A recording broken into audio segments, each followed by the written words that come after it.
भी अपने सपनों को कल पर टाल देते हैं?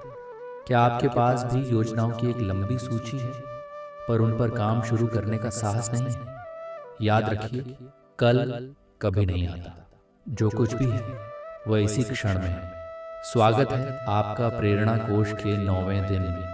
कल हमने आत्मविश्वास की बात की थी, पर बिना कर्म के आत्मविश्वास केवल एक खोखला विचार है। गीता के दूसरे अध्याय का सबसे प्रसिद्ध श्लोक है, कर्मण्य एवाधिकारस्ते मा फलेषु कदाचन। कृष्ण अर्जुन से कहते हैं कि हे पार्थ, तेरा अधिकार केवल कर्म करने में है, उसके फल में कभी नहीं। इसलिए तू फल की चिंता छोड़कर अपना कर्तव्य कर। इसे एक बहुत ही गहरे प्रसंग से समझिए। एक बार एक आलसी व्यक्ति एक महात्मा के पास गया और बोला, महाराज, मैं बहुत कुछ करना चाहता हूँ, पर मेरा मन मुझे करने नहीं देता। मुझे लगता है कि अभी सही समय नहीं आया है। महात्मा उसे एक बहती हुई नदी के किनारे ले गए और वहां चुपचाप खड़ी डीडीए हो गए। बहुत समय बीत गया। शिष्य ने पूछा, महाराज, हम यहाँ क्यों खड़े हैं? महात्मा बोले, मैं प्रतीक्षा कर रहा हूं कि कब इस नदी का सारा जल बह जाए और मैं शांति से इसे पार कर सकूं। शिष्य हंसा और बोला, महाराज, ये तो कभी नहीं होगा। जल तो बहता ही रहेगा। हमें इसी बहते जल के बीच से रास्ता बनाना होगा। महात्मा मुस्कुराए और बोले, पुत्र, यही जीवन का सत्य है। तुम जिस सही समय की प्रतीक्षा कर रहे हो वह कभी नहीं आएगा। परिस्थितियां कभी पूरी तरह तुम्हारे अनुकूल नहीं होंगी। तुम्हें इसी कोलाहल और इसी संघर्ष के बीच से अपना मार्ग बनाना होगा। टाल मटोल करना छोड़ो और पहला कदम उठाओ। कृष्ण समझाते हैं कि कर्म न करना भी एक प्रकार का कर्म है, जिसका परिणाम बहुत भयानक होता है। जब अर्जुन ने अपने अस्त्र डाल दिए थे, यहाँ तब कृष्ण ने उन्हें याद दिलाया कि यह समय शोक करने का नहीं, बल्कि खड़े होकर लड़ने का है। तस्मादुत्तिष्ठ कौन्तेय युद्धाय कृत निश्चय। हे कुंती पुत्र, उठो और निश्चय करके युद्ध करो। यही वह क्षण है जहां आलस्य का अंधकार पुरुषार्थ के सूर्य से पराजित होता है। कृष्ण अर्जुन से कहते हैं कि हे निष्पाप, कर्म न करने की अपेक्षा कर्म करना श्रेष्ठ है। यदि तुम हाथ पर हाथ धरकर बैठे रहोगे तो तुम्हारा यह शरीर भी तुम्हारे वश में नहीं रहेगा। टाल मटोल करना वास्तव में स्वयं को धोखा देना है। इसे एक बहुत ही प्रभावशाली प्रसंग से समझिए। एक बार एक युवक एक सिद्ध गुरु के पास गया और बोला, महाराज, मुझे सफल होना है, पर मैं बहुत आलसी हूं। मुझे कोई ऐसा उपाय बताइए जिससे मुझे बिना मेहनत के सब मिल जाए। गुरुदेव ने उसे एक पत्थर दिया और कहा, पुत्र, इस पत्थर को लेकर शहर के बाजार में जाओ और इसे बेचने का नाटक करो, तो पर बेचना मत, बस इसकी कीमत पता करो। युवक गया। किसी ने उसके 2 रुपए लगाए, किसी ने 100। अंत में एक जौहरी मिला जिसने उसकी कीमत 1 लाख रुपए लगाई।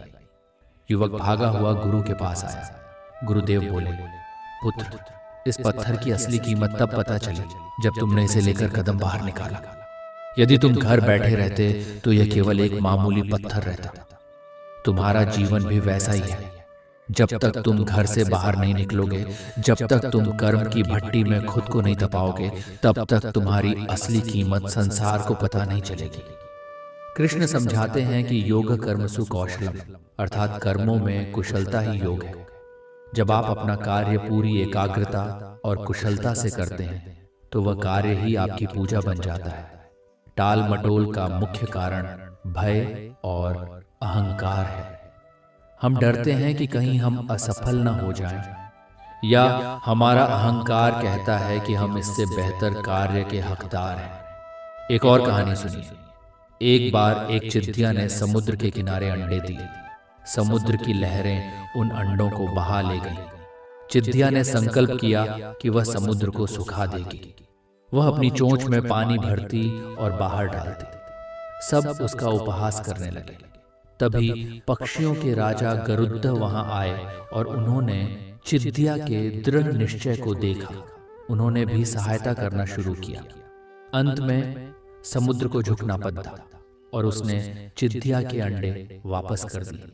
ये कहानी हमें सिखाती है कि जब आप अपना पहला कदम उठाते हैं तो पूरी सृष्टि आपकी सहायता के लिए खद्दी हो जाती है।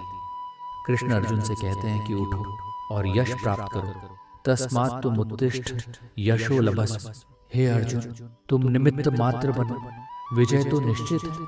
अक्सर हम सोचते हैं कि कल से व्यायाम शुरू करेंगे, कल से पढ़ना शुरू करेंगे या कल से अपने क्रोध पर नियंत्रण करेंगे, पर वह कल हमारी कल्पना की एक उपज है जो हमें आज के कर्तव्य से विमुख करती है।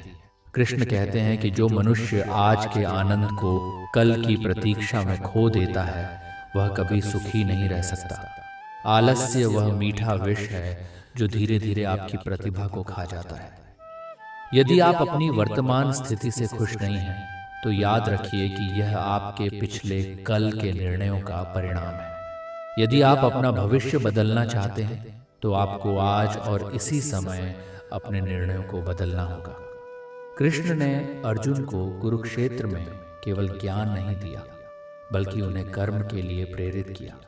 अर्जुन के मन में हजारों प्रश्न थे, पर कृष्ण ने उन्हें एक ही समाधान दिया, उठो और युद्ध करो। जीवन भी एक कुरुक्षेत्र है जहां आपकी आलस्य रूपी सेना आपके संकल्पों को घेर लेती है। उस समय आपको अपने भीतर के सारथी की सुननी चाहिए जो आपको निरंतर आगे बढ़ने का संकेत देता है। जो व्यक्ति छोटे छोटे कार्यों को पूर्ण करने की आदत डाल लेता है वह बड़े लक्ष्यों को भी सहज ही प्राप्त कर लेता है। टाल मटोल केवल समय की बर्बादी नहीं है बल्कि यह आपके जीवन की ऊर्जा की चोरी है। इसे एक और उदाहरण से समझिए। एक बार एक बहुत बड़ा चित्रकार था। वह अपनी कला में निपुण था, पर उसे एक आदत थी कि वह अपनी श्रेष्ठ कृतियों को सदा अधूरा छोड़ देता था। वह कहता था कि अभी वह उत्तम भाव नहीं आया है जिससे यह पूर्ण हो सके। वर्ष बीत गए, उसकी कलाकृतियां धूल खाती रही। अंत में जब वह बूढ़ा हुआ और मृत्यु निकट आई तब उसे आभास हुआ कि जिसे वह उत्तम समय कह रहा था वह तो कभी आया ही नहीं। उसने अपनी अधूरी कलाकृतियों को देखा और रोने लगा। उसने अपना पूरा जीवन केवल प्रतीक्षा में गंवा दिया।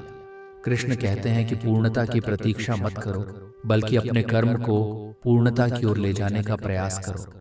यदि आप आज कुछ नहीं कर रहे हैं तो आप पीछे जा रहे हैं। संसार निरंतर गतिशील है और जो रुक जाता है वह पीछे छूट जाता है। अर्जुन ने भी जब अपने गांडीव को उठा लिया तब उन्हें समझ आया कि युद्ध बाहर नहीं बल्कि अपने भीतर के संशय से था।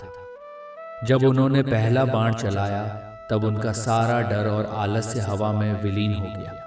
अक्सर हम सोचते हैं कि हम कल से नया जीवन शुरू करेंगे, कल से अच्छी आदतें डालेंगे, पर क्या आपने कभी सोचा है कि वह कल वास्तव में है क्या? वह केवल एक विचार है। जो कुछ भी आपके पास है वह यह वर्तमान है।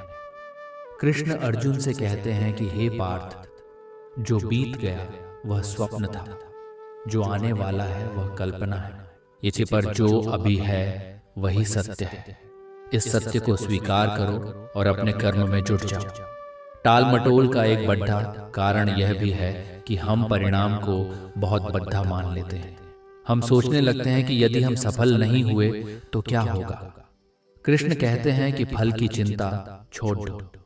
जब आप फल के बारे में सोचना बंद कर देते हैं तो आपका पूरा ध्यान आपके कार्य पर होता है, और जब ध्यान कार्य पर होता है तो वह कार्य अपने आप ही फलदायी बन जाता है।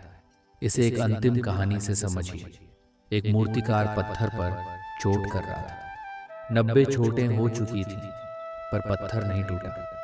उसने हार मान ली और सोचा कि यह पत्थर बेकार है। तभी एक राहगीर वहां आया और उसने एक और चोट की। उस 91वीं चोट पर पत्थर टूट गया और भीतर से एक सुंदर प्रतिमा निकली। यदि वह मूर्तिकार वह अंतिम चोट मार देता तो सफलता उसकी होती। टाल मटोल वही अंतिम चोट है जिसे हम कल पर छौड़ियच देते हैं। कृष्ण कहते हैं कि उत्साही बनो। उत्साह ही जीवन का आधार है। जिस मनुष्य के भीतर उत्साह नहीं है वह जीवित होते हुए भी मृतक के समान है। अपने भीतर के आलस्य को पहचानो और उसे अपने पुरुषार्थ से जीतो। उठो, जागो और तब तक मत रुको जब तक लक्ष्य प्राप्त न हो जाए। कृष्ण अर्जुन से कहते हैं कि हे पार्थ, ये संसार कर्म प्रधान है। यहाँ ठहरना पतन है और चलना ही जीवन है। जो मनुष्य यह सोचकर बैठा रहता है कि भाग्य उसे सब कुछ दे देगा, वह वास्तव में अपने पुरुषार्थ का अपमान कर रहा है। भाग्य भी उन्हीं का साथ देता है जो कर्म की रणभूमि में पसीना बहाते हैं। आलस्य वह दीमक है जो आपकी इच्छा शक्ति को भीतर से खोखला कर देता है। जब आप किसी कार्य को टालते हैं तो आप केवल समय नहीं गंवाते, बल्कि आप अपनी उस मानसिक शक्ति को भी खो देते हैं जो उस कार्य को सिद्ध कर सकती थी। इसे एक और गहरे प्रसंग से समझिए। एक बार एक बहुत बद्धा विद्वान एक नाव में बैठकर नदी पार कर रहा था। उसने नाविक से पूछा, क्या तुम्हें भूगोल का ज्ञान है? नाविक ने कहा, नहीं महाराज। विद्वान बोला, तुम्हारा 25% जीवन व्यर्थ गया। फिर उसने पूछा, क्या तुम्हें गणित आता है? नाविक ने फिर मना कर दिया। विद्वान बोला, तुम्हारा आधा जीवन व्यर्थ गया। तभी नदी में एक भयंकर तूफान आया और नाव डूबने लगी। नाविक ने विद्वान से पूछा, महाराज, क्या आपको तैरना आता है? विद्वान घबराकर बोला, नहीं। नाविक बोला, महाराज, अब आपका पूरा जीवन व्यर्थ जाने वाला है। ये कहानी हमें सिखाती है कि केवल योजनाओं और ज्ञान के संग्रह से कुछ नहीं होता। जब संकट आता है या अवसर आता है, तब केवल आपका कर्म और आपकी कुशलता ही काम आती है। यदि आपने तैरना सीखने का निर्णय कल पर टाला होता तो आज डूबना निश्चित है। कृष्ण कहते हैं कि अपने उत्तरदायित्व से मत भागो। अर्जुन भी युद्ध से भागकर संन्यास लेना चाहते थे, पर कृष्ण ने उन्हें समझाया कि पलायन समाधान नहीं है, सामना करना ही एकमात्र मार्ग है। टाल मटोल का एक कारण हमारा आराम भी है। हम अपनी पुरानी आदतों के घेरे में सुरक्षित अनुभव करते हैं। नया कार्य शुरू करने में कष्ट होता है और हमारा मन उस कष्ट से बचना चाहता है। पर कृष्ण कहते हैं कि जो आरंभ में विष जैसा लगता है वही अंत में अमृत बनता है, और जो आरंभ में सुखद लगता है वही अंत में दुख का कारण बनता है। आलस्य अभी सुखद लग रहा है, पर इसका परिणाम असफलता और पश्चाताप के रूप में बहुत कड़वा होगा। सोचिए उस किसान के बारे में जो सही समय पर बीज नहीं बोता। क्या वह फसल काट पाएगा? नहीं। समय किसी की प्रतीक्षा नहीं करता। समय वह धन है जो हर पल आपकी जेब से गिर रहा है। यदि आप इसे कर्म में नहीं बदल रहे तो आप निर्धन हो रहे हैं। कृष्ण अर्जुन से कहते हैं कि समय ही मैं हूं, कालुस्मिं लोक क्षकृत प्रवृद्धो, अर्थात मैं ही सबको नष्ट करने वाला काल हूं। जो समय का सम्मान नहीं करता, समय उसे पीछे छोड़ देता है। एक और प्रसंग सुनिए। एक बार एक महान राजा ने अपने राज्य में एक घोषणा की। उसने महल के मुख्य द्वार पर एक बहुत बड़ा पत्थर रखवा दिया और छिपकर देखने लगा कि कौन इसे हटाता है। कई धनी व्यापारी और दरबारी वहां से निकले, पर किसी ने पत्थर नहीं हटाया। सब राजा को ही दोष देने लगे कि रास्ते ठीक नहीं हैं। अंत में एक निर्धन किसान वहां से निकला। उसने अपनी पूरी शक्ति लगाकर उस पत्थर को हटाया। पत्थर के नीचे उसे एक थैली मिली जिसमें स्वर्ण मुद्राएं थीं और राजा का एक पत्र था। उस पर लिखा था, यह पुरस्कार उस व्यक्ति के लिए है जो बाधाओं को हटाने का कर्म करता है। अधिकतर लोग केवल बाधाओं को देखकर रुक जाते हैं या उन्हें कल पर छोड़ देते हैं, पर जो कर्मवीर होते हैं वे बाधाओं को अवसर में बदल देते हैं। कृष्ण कहते हैं कि कर्म की कुशलता ही योग है। जब आप पूरे मन से किसी कार्य में जुट जाते हैं तो बाधाएं अपने आप मार्ग छोड़ देती हैं। यही वह अंतिम सत्य है जिसे जानकर मनुष्य का जीवन आलस्य के अंधकार से मुक्त होकर पुरुषार्थ के प्रकाश से भर जाता है। कृष्ण अर्जुन से कहते हैं कि हे पार्थ, जो बीत गया वह अब तुम्हारे वश में नहीं है, और जो आने वाला है वह अभी तक जन्मा ही नहीं है। तुम्हारे पास केवल यह वर्तमान क्षण है। इस क्षण को टाल मटोल की भेंट मत चढ़ाओ। जो व्यक्ति आज के कर्तव्य को कल पर छोड़ देता है वह वास्तव में अपने भाग्य को भी कल पर टाल देता है। इसे एक अंतिम और बहुत ही मर्मस्पर्शी प्रसंग से समझिए। एक बार एक संत नदी के तट पर टहल रहे थे। उन्होंने देखा कि एक युवक जल पर लकीरें खींच रहा था। संत ने पूछा, पुत्र, तुम ये क्या कर रहे हो? युवक बोला, महाराज, मैं अपना भविष्य लिख रहा हूं। संत मुस्कुराए और बोले, पुत्र, अब बहते हुए जल पर तुम जो भी लिखोगे वह उसी क्षण मिट जाएगा। यदि तुम कुछ स्थायी लिखना चाहते हो तो कर्म की छेनी उठाओ और पुरुषार्थ के पत्थर पर लिखो। टाल मटोल करना जल पर लकीर खींचने जैसा है। आप कितनी भी बढ़ी योजनाएं बना लें, यदि आप उन पर आज काम शुरू नहीं करते तो वे केवल कल्पना बनकर रह जाएंगी। कृष्ण कहते हैं कि संकल्प की शक्ति ही मनुष्य को पशु से अलग करती है। उठिए और संकल्प कीजिए कि आप अपने समय के स्वामी बनेंगे, दास नहीं। जिस कार्य को आप सबसे अधिक टाल रहे हैं वही कार्य आपकी सफलता की चाबी है। अर्जुन कहते हैं, हे केशव, आपने ज्ञान और कर्म के बारे में विस्तार से बताया, लेकिन जो मनुष्य पूरी श्रद्धा के साथ आपकी भक्ति में लीन रहता है और जो आपके निराकार रूप की उपासना करता है, इन दोनों में श्रेष्ठ योगी कौन है? भक्ति का मार्ग कठिन है या ज्ञान का? मुझे इस संशय से बाहर निकालिए। श्री कृष्ण कहते हैं, हे अर्जुन, जो मुझ में अपना मन लगाकर परम श्रद्धा के साथ मेरे साकार रूप की उपासना करते हैं वे मेरे मत में सबसे श्रेष्ठ योगी हैं।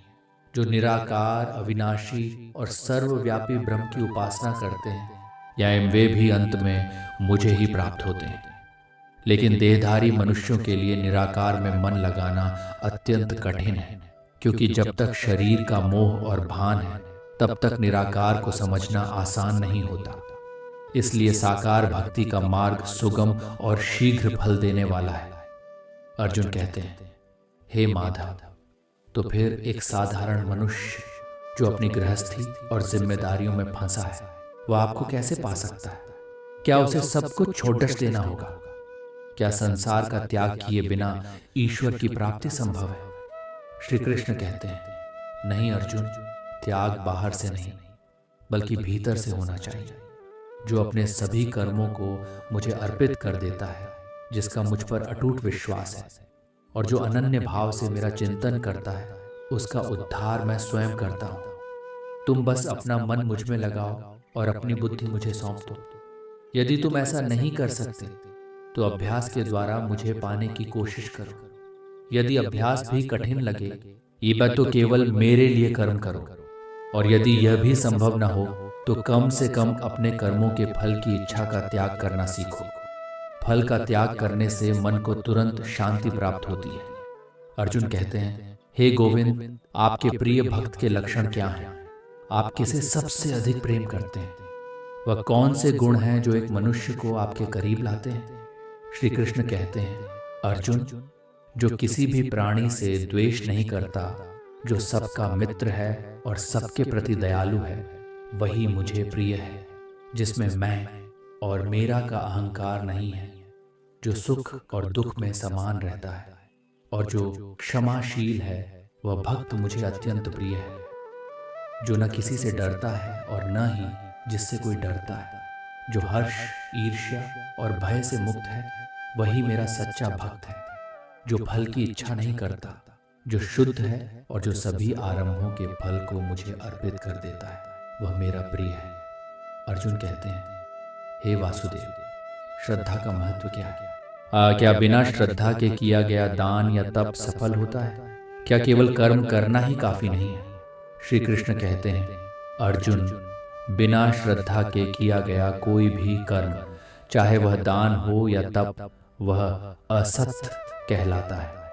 उसका फल न तो इस लोक में मिलता है और न ही परलोक में। मनुष्य जैसा विश्वास रखता है वैसा ही वह स्वयं बन जाता है। श्रद्धा ही वह डोरी है जो भक्त को भगवान से बांधती है। जिसकी श्रद्धा अडिग है उसे ज्ञान अपने आप प्राप्त हो जाता है। जो संशय में जीता है उसका न तो यह लोक सुधरता है और न ही परलोक।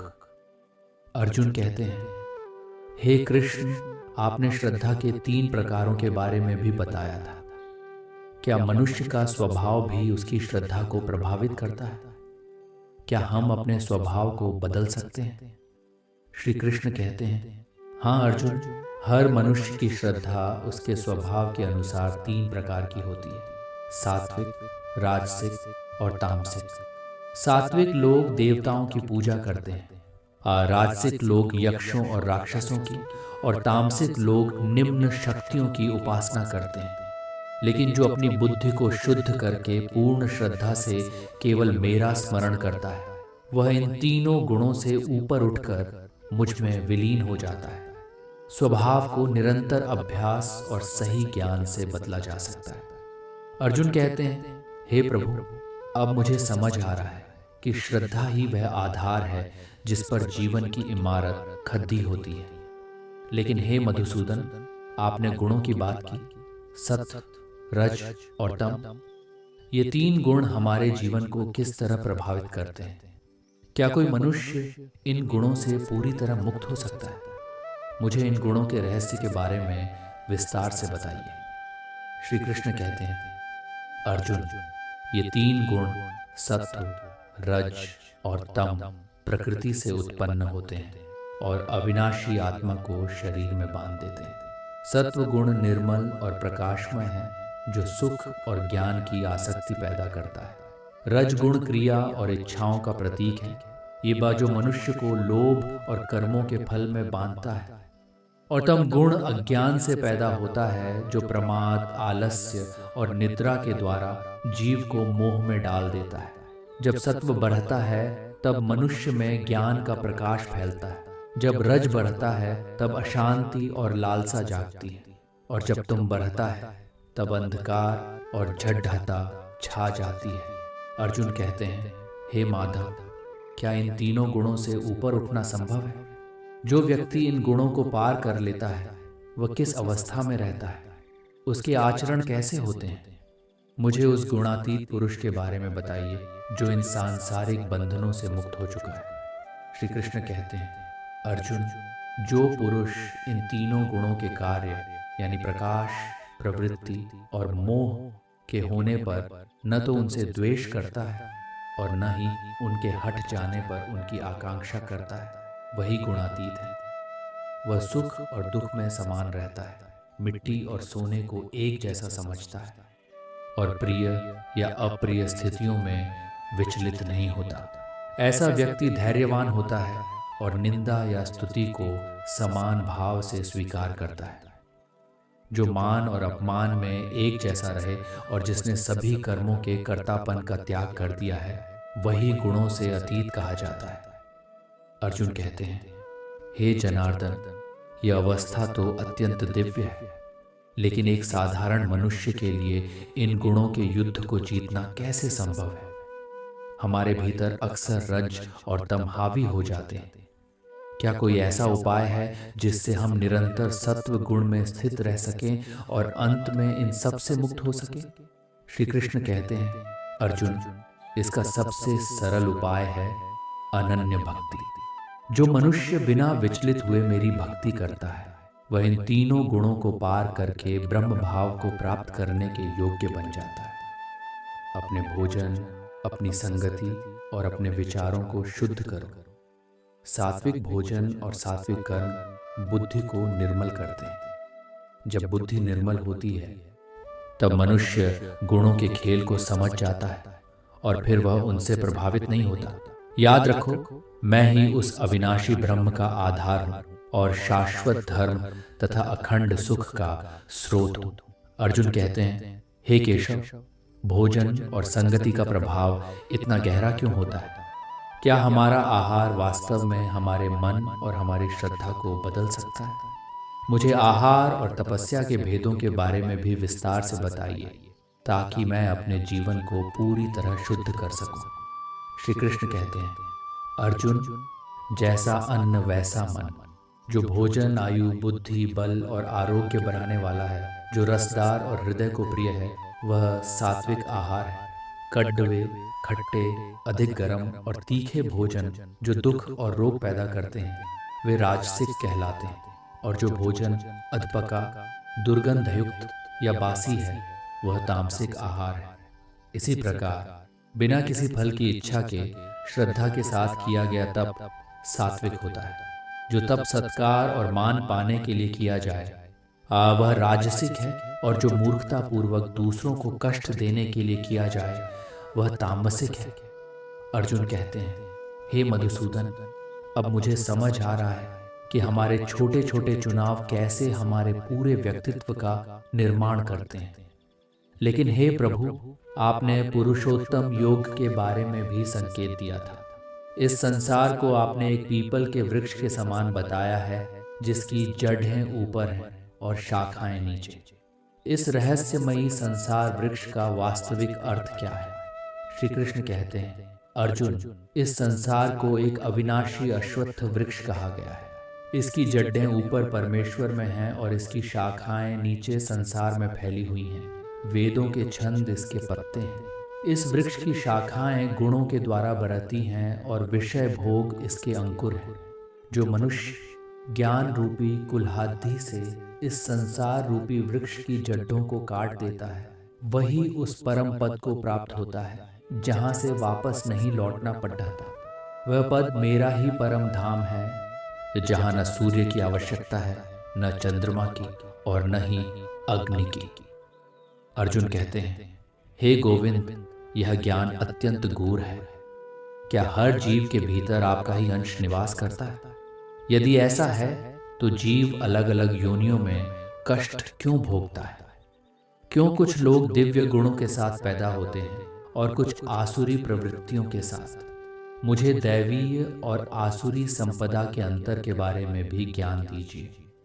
श्री कृष्ण कहते हैं, अर्जुन, इस संसार में दो प्रकार के पुरुष होते हैं, एक दैवीय स्वभाव वाले और दूसरे आसुरी स्वभाव वाले। दैवीय गुणों से संपन्न मनुष्य निर्भय, हृदय से शुद्ध, ज्ञान योग में स्थित और दान देने वाला होता है। वह अपनी इंद्रियों का दमन करता है, स्वाध्याय करता है और सत्य तथा अहिंसा के मार्ग पर चलता है। क्रोध का अभाव, शांति, करुणा और अहंकार का न होना, ये सब उस मनुष्य के लक्षण हैं जो मुक्ति के मार्ग पर अग्रसर है। अर्जुन कहते हैं, हे माधव, और आसुरी स्वभाव वाले मनुष्यों की पहचान क्या है? वे इस संसार में किस प्रकार का आचरण करते हैं और उनका अंत क्या होता है?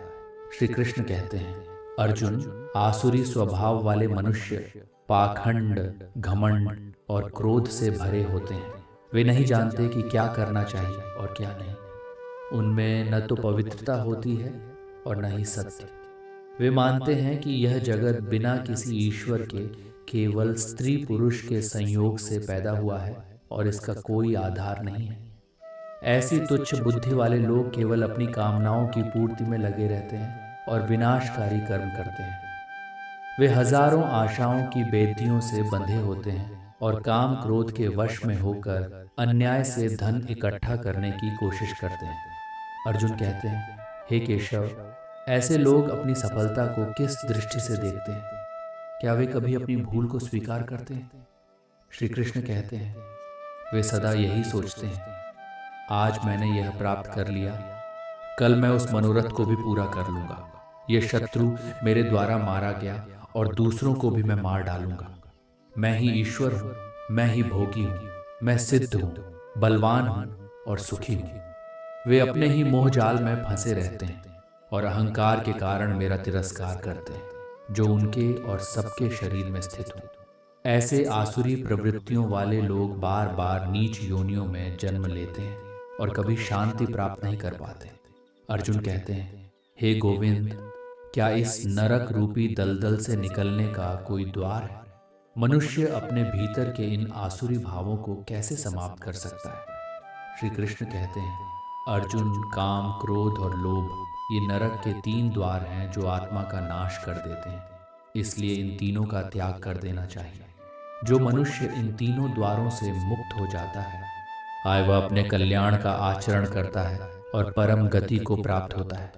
लेकिन जो शास्त्र की विधि को छोड़कर अपनी मनमानी इच्छाओं के अनुसार चलता है, उसे न तो सुख मिलता है और न ही सिद्धि। अर्जुन कहते हैं, हे मधुसूदन, यदि कोई मनुष्य शास्त्र की विधि को तो नहीं जानता, लेकिन पूरी श्रद्धा के साथ देवताओं या अन्य शक्तियों की पूजा करता है, तो उसकी स्थिति क्या होगी? क्या उसकी निष्ठा सात्विक मानी जाएगी या तामसिक? श्री कृष्ण कहते हैं, अर्जुन, हर मनुष्य की श्रद्धा उसके अंतःकरण के अनुसार होती है। जैसा जिसका स्वभाव होता है, वैसी ही उसकी श्रद्धा होती है। सात्विक पुरुष देवताओं को पूजते हैं, राजसिक पुरुष यक्ष और राक्षसों को, और तामसिक लोग प्रेत और भूतों की पूजा करते हैं। लेकिन जो लोग शास्त्र के विरुद्ध घोर तप करते हैं और अपने शरीर तथा मुझ परमात्मा को कष्ट देते हैं, वे निश्चय ही आसुरी निश्चय वाले हैं। श्रद्धा के साथ साथ मनुष्य का आहार, यज्ञ, इन तप और दान भी 3 प्रकार का होता है। अर्जुन कहते हैं, हे प्रभु, आपने यज्ञ और दान के भेदों की बात की। क्या बिना फल की इच्छा के किया गया कर्म वास्तव में श्रेष्ठ है? क्या त्याग और संन्यास में कोई अंतर है? मुझे त्याग के वास्तविक स्वरूप के बारे में बताइए। श्री कृष्ण कहते हैं, अर्जुन, काम्य कर्मों, इच्छाओं वाले कर्मों के त्याग को विद्वान लोग संन्यास कहते हैं, और सभी कर्मों के फलों के त्याग को त्याग कहते हैं।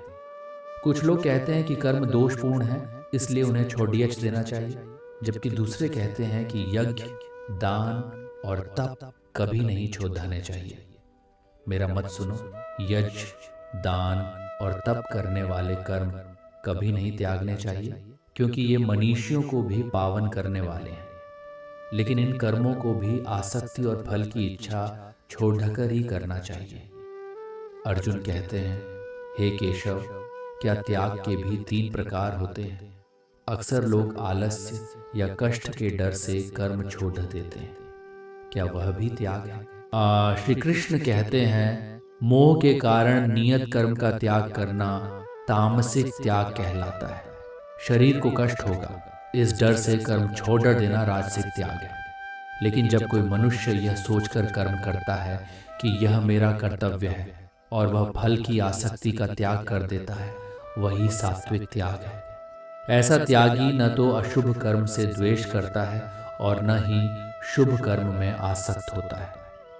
जो कर्म का फल छोड़न देता है, वही वास्तव में त्यागी है। अर्जुन कहते हैं, हे वासुदेव, कर्म की सफलता में किन किन कारणों का हाथ होता है? क्या मनुष्य स्वयं ही अपने हर कर्म का करता है या कोई और शक्ति भी इसमें शामिल है? श्री कृष्ण कहते हैं, अर्जुन, किसी भी कर्म की सिद्धि के लिए 5 कारण मुख्य होते हैं। अधिष्ठान यानी शरीर, कर्ता, अलग अलग प्रकार के साधन, नाना प्रकार की चेष्टाएं, और 5वां सबसे महत्वपूर्ण कारण है दैव यानी परमात्मा की इच्छा। जो मनुष्य केवल अपने अहंकार के कारण खुद को ही एकमात्र कर्ता मानता है, वह सत्य को नहीं देख पाता। जिसकी बुद्धि में अहंकार नहीं है और जिसका मन सांसारिक लेप से मुक्त है, वह इस संसार में कर्म करते हुए भी उनके बंधन में नहीं फंसता। अर्जुन कहते हैं, हे मधुसूदन, अब मेरे मन का सारा अंधकार मिट गया है। आपकी कृपा से मुझे वह दिव्य दृष्टि प्राप्त हुई है जिससे मैं धर्म और अधर्म का भेद समझ पा रहा हूँ। मेरा मोह नष्ट हो चुका है और मुझे अपने कर्तव्य का स्मरण हो आया है। अब मैं पूरी तरह स्थिर हूँ और मेरे मन के सभी संशय दूर हो गए हैं। हे गोविंद, मैं आपके आदेश का पालन करने के लिए तैयार हूँ। मेरा रथ आगे बढ़ाइए, मैं धर्म की रक्षा के लिए युद्ध करूँगा। श्री कृष्ण कहते हैं, बहुत अच्छे अर्जुन, जो मनुष्य इस पवित्र संवाद को पढ़ता है या सुनता है, वह ज्ञान यज्ञ के द्वारा मेरी ही पूजा करता है, और जो श्रद्धा के साथ इसे दूसरों तक पहुंचाता है, वह भी परम गति को प्राप्त होता है। अब उठो और एक विजेता की भांति अपना कर्म करो। मित्रों, श्री कृष्ण और अर्जुन का यह संवाद केवल एक प्राचीन कथा नहीं है, बल्कि हमारे जीवन की हर उलझन का समाधान है। जब हम अपने कर्मों को फल की चिंता से मुक्त होकर ईश्वर को अर्पित कर देते हैं, तो जीवन का कुरुक्षेत्र अपने आप आसान हो जाता है। आशा है प्रेरणा कोश का यह विशेष अंक आपके जीवन में सकारात्मक बदलाव लाएगा। गीता के इन अनमोल वचनों को अपने जीवन में उतारें और निरंतर आगे बढ़ें। इस वीडियो को ज़्यादा से ज़्यादा लोगों के साथ साझा करें ताकि यह ज्ञान हर घर तक पहुंच सके। कमेंट में जय श्री कृष्ण ज़रूर लिखें और हमारे चैनल को सब्सक्राइब करना न भूलें। मिलते हैं अगले वीडियो में। जय श्री कृष्ण।